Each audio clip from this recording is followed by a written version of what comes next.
Jammu reason में क्या BJP को संतोष कर लेना चाहिए, जम्मू रीजन में ही जीत से, या फिर घाटी के लिए और मेहनत करने की जरूरत है? बीजेपी का रास्ता आगे आने वाले 5 सालों के लिए क्या क्लियर है घाटी का? बिल्कुल, और बीजेपी जहां तक जो भी जानते हैं बीजेपी के काम करने के स्टाइल को, वो जानते हैं कि वो कभी थकती नहीं इस बारे में और वो आगे का हमेशा सोचती है। तो ये जो 29 है एक बढ़त जरूर है और इसकी खुशी मनाई भी जा रही है, लेकिन जो काम अभी जो चल भी रहा है और जिसको कहते हैं सस्टेन्ड मोड ऑफ वर्क, वो जो है अभी चल भी रहा है और उसको आगे बढ़ाने के लिए वो और ज़्यादा प्रयासरत होंगे,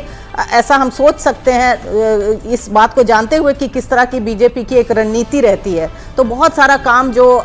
डेवलपमेंट का करना है, जैसे मैंने कहा, चाहे वो कनेक्टिविटी का हो, यूथ का हो, एग्रीकल्चर का हो, वो सारी बातों को अपने आगे बढ़ाना। जिस तरह से वहाँ पे IIT खुले हैं, एम्स, इस तरह की चीज़ें एजुकेशन के लिए आगे बढ़ाने के लिए, एजुकेशन को खासकर आगे तब्दील करने के लिए, जैसा तेजिंदर भी कह रहे थे, स्टार्टअप्स में, तो वो पूरी प्रोग्रेस की जो एक तस्वीर है उस मुझे नहीं लगता कि वो रुक जाएगी। और भले ही NC अच्छा कर रही है और NC कांग्रेस का गठबंधन जो है आगे अच्छा परफॉर्म करके आगे बढ़ रहा है और पूरी तस्वीर एक तरह से कश्मीर में बना रहा है, लेकिन बीजेपी अपना काम जो जितना हम जानते हैं। बिल्कुल तेजिंदर जी, इसी में जी सर एक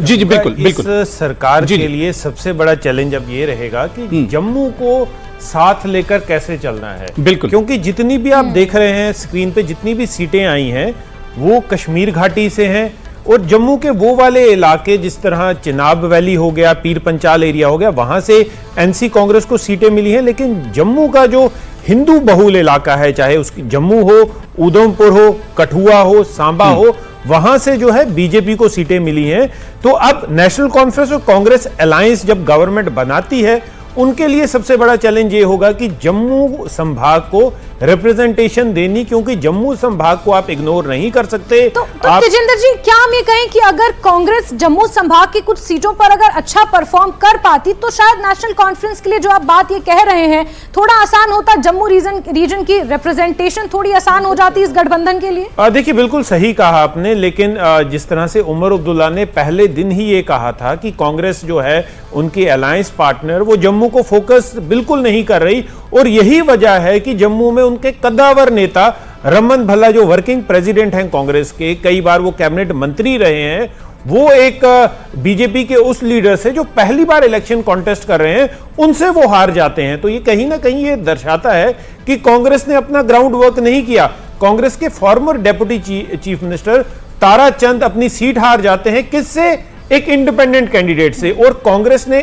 देखिए वहां पर उस सीट पे भी उन्होंने, वो जो इंडिपेंडेंट कैंडिडेट है वो उनके फॉर्मर मेंबर पार्लियामेंट का बेटा है, वो कांग्रेस की टिकट की रेस में आगे था, लेकिन ताराचंद को खुश करने के लिए कांग्रेस ने ताराचंद को सीट दे दी और सतीश शर्मा को वो टिकट नहीं दी, और आज रिजल्ट आपके सामने है। बिल्कुल। और तेजिंदर जी, लास्ट के कुछ दिनों में रामबन बनिहाल का जो वो इलाका है वहां पर नेशनल कॉन्फ्रेंस और कांग्रेस के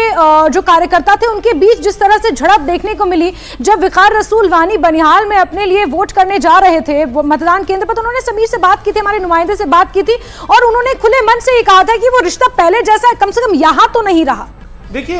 जैस्मिन, कुछ फ्रेंडली सीट्स थी, फ्रेंडली फाइट थी जहां पर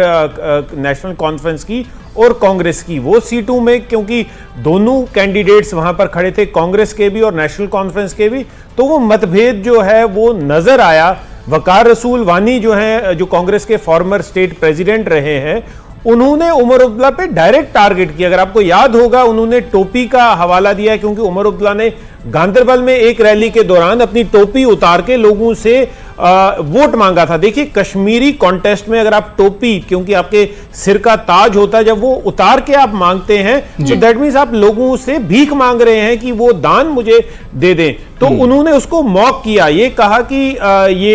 मैं तो टोपी उतार के वोट नहीं मांगता। फिर उनका एक और बयान ये था कि नेशनल कॉन्फ्रेंस के झंडे में जो लाल रंग है वो कश्मीर के लोगों का लहू है। तो यहां तक हालात पहुंच गए थे, और कहीं ना कहीं जम्मू के जो लोग थे उन्होंने ये चीज को समझा कि देखिए, ये जो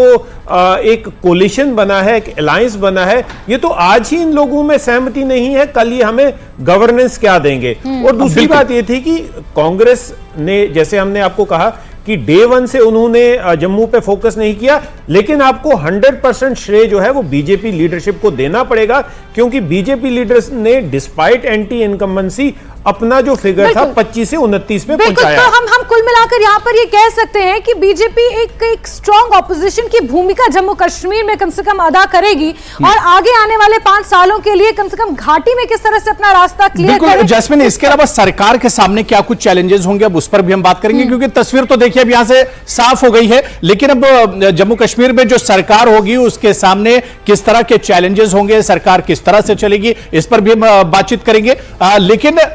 हरियाणा की तस्वीर भी बिल्कुल साफ हो चुकी है, जम्मू कश्मीर की तस्वीर भी बिल्कुल साफ हो चुकी है। जम्मू कश्मीर के जैस्मिन तमाम नतीजे इस वक्त न्यूज़ 18 के जम्मू पास आ चुके कश्मीर हैं। के औपचारिक तौर पर नतीजों की घोषणा हो चुकी है।